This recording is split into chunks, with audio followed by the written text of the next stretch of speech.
বেঁচে থাকতে না পারি মর্যাদার সহিত সেই জীবন দেখে কোনো লাভ নাই। আমরা অনেকদিন যাবত আন্দোলন করতেছি 2018 সাল থেকে। কাপড় মাথায় দেওয়ার উদ্দেশ্য এটাই, দৃষ্টি প্রতিবন্ধী শিক্ষক হিসেবে যাতে আমাদেরকে নিয়োগদান করে। আমরা সেটি চাইছি।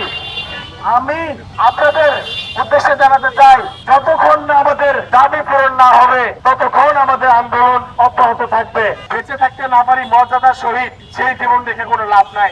সরকার যে আমাদেরকে নির্বাহী আদেশে চাকরি দেওয়ার জন্য, কিন্তু আরও আমাদের যে দাবি দাওয়াগুলো রয়েছে, যেমন ছুটি লেখক আমাদের পছন্দ অনুযায়ী যাতে আমরা ছুটি লেখক নিতে পারি, এবং 2 বছর পর পর আমাদেরকে স্পেশাল যে নিয়োগ দেওয়ার জন্য যাতে আমরা আমাদের যে যারা জুনিয়র আছে, যারা রানিং স্টুডেন্ট আছে, ওরা যাতে চাকরি পায়। এবং আরেকটা দাবি আছে যে আমাদের যে 64টি জেলা 64টি মানে রিসোর্স প্রোগ্রাম রয়েছে, এই প্রোগ্রামগুলোতে আমাদেরকে দৃষ্টি প্রতিবন্ধী শিক্ষক হিসেবে যাতে আমাদেরকে নিয়োগদান করে। আর আমাদের শেষ যে দাবিটা রয়েছে, আগে আমাদের জন্য বয়স ছিল, আমাদের এবং প্রতিবন্ধীদের এবং মুক্তিযোদ্ধাদের বয়স ছিল 32 বছর। এই আমরা দাবি করছি যে আমাদের জন্য 35 বছর করা হয় চাকরির আবেদনের বয়স, এবং যদি সাধারণদের জন্য 35 বছর করা হয় তাহলে আমাদের জন্য 37 রাখার জন্য আর কি।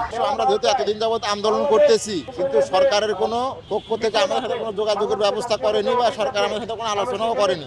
আমরা চাচ্ছি যে আমাদের প্রয়োজনীয় জীবনের বিনিময় হলেও আমরা এখানে প্রতিবন্ধী ব্যক্তির অধিকার প্রতিষ্ঠা করতে চাই।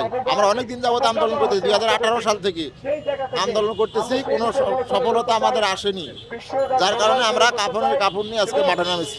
কাপড় মাথায় দেওয়ার উদ্দেশ্য এটাই যে যেন তারপরেও যেন আমাদের আন্দোলনটা যেন ডক্টর ইউনূস আমাদের আন্দোলনটা যেন মেনে নেয়, যেন আমাদের দাবিগুলো সে যেন পূরণ করে।